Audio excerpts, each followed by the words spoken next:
Assalamualaikum warahmatullahi wabarakatuh. Kembali lagi bersama saya Intan Nur Aini, NIM 2338305244 kelas MBSA. Di sini saya akan lanjut ke pembahasan pertemuan keempat, yaitu alat kendali mutu UMKM.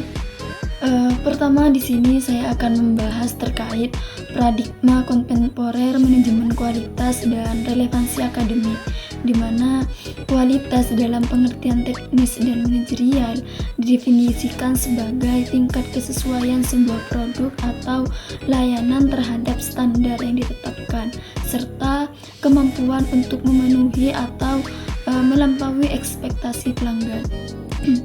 Melalui penggunaan 7 Basic Quality Tools di sini yang diperkenalkan oleh Dr. Kaoru Ishikawa, organisasi dapat melakukan pendekatan saintifik terhadap pemecahan masalah. Alat-alat ini dirancang untuk dapat diaplikasikan oleh tenaga kerja di berbagai level.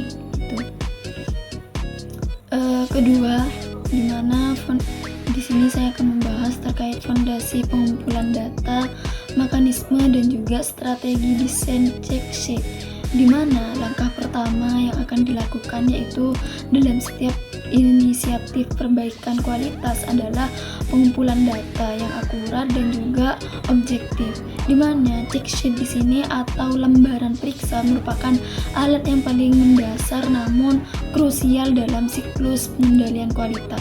Berbeda dengan daftar periksa yang bersifat statis, check sheet adalah formulir yang dirancang khusus untuk mengumpulkan data secara real time di lokasi di mana data tersebut bisa muncul, seperti itu. Selanjutnya yang ketiga di sini saya akan membahas terkait tipologi dan karakteristik check sheet, di mana di sini ada 4 jenis check sheet yang akan saya bahas. Yang pertama yaitu pemeriksaan item cacat, di mana mencatat frekuensi munculnya jenis cacat tertentu dalam waktu tertentu. Contohnya seperti menghitung jumlah donat yang gosong atau bentuknya tidak simetris. Yang kedua yaitu diagram konsentrasi defek, di mana di sini menunjukkan lokasi fisik terjadinya cacat pada sebuah produk melalui representasi visual. Contohnya seperti menandai titik-titik lubang atau noda pada selembar kain batik. Yang ketiga yaitu pemeriksaan penyebab cacat, di mana menghubungkan kejadian cacat dengan faktor spesifik seperti mesin, operator, atau bahan baku lainnya. Contohnya seperti mencatat setiap kegagalan cetak yang dikaitkan dengan shift kerja tertentu. Yang keempat yaitu pemeriksaan konfirmasi, di mana memastikan bahwa seluruh tahapan proses atau inspeksi telah dilakukan sesuai standar. Contohnya seperti memastikan suhu peleburan aluminium telah mencapai 2050 derajat Celcius, seperti itu.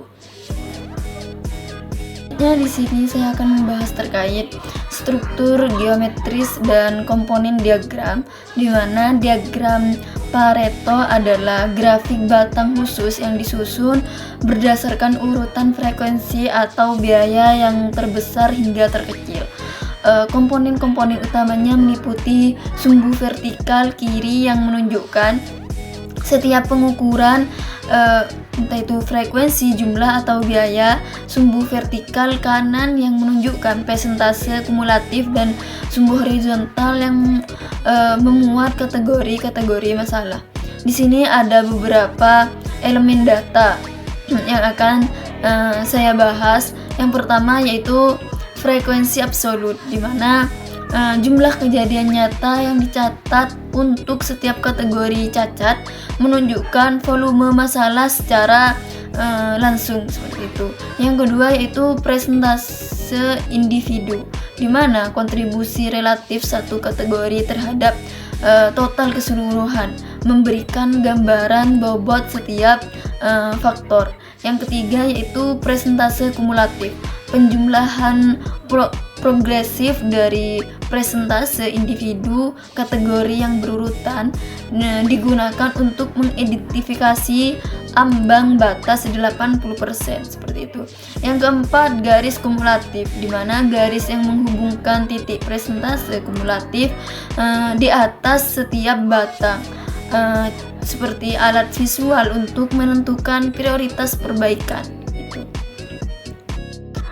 Selanjutnya di sini saya akan membahas terkait taksonomi penyebab model 6M untuk industri manufaktur, di mana kategorisasi penyebab ini adalah salah satu kekuatan utama diagram ini karena memastikan bahwa semua dimensi masalah telah dipertimbangkan secara holistik.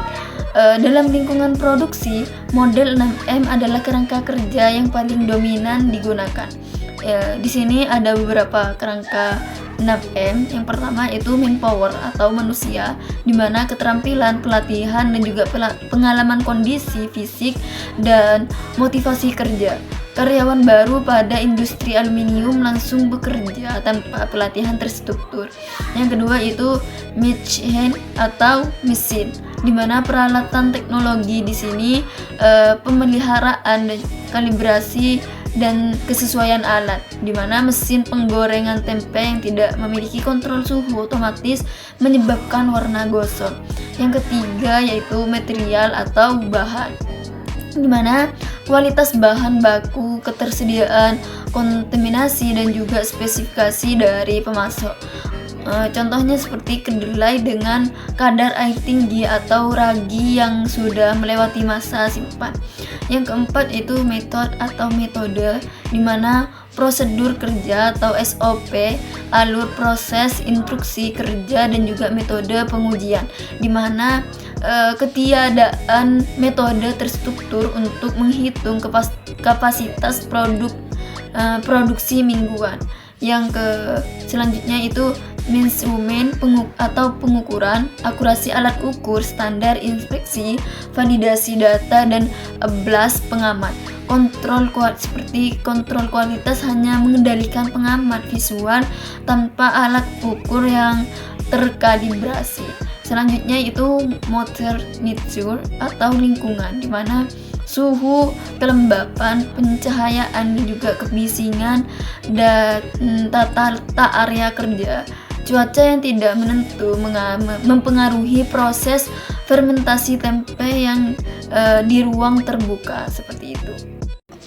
Selanjutnya yaitu tantangan strategis UMKM dalam implementasi kualitas, di mana meskipun alat-alat kualitas dasar sudah tersedia, implementasinya pada tingkat UMKM seringkali menghadapi hambatan struktural dan juga kultural.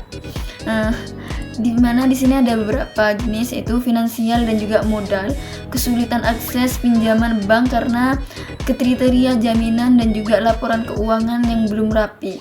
Di sini bisa menghambat pembauran mesin dan bahan baku yang lebih berkualitas.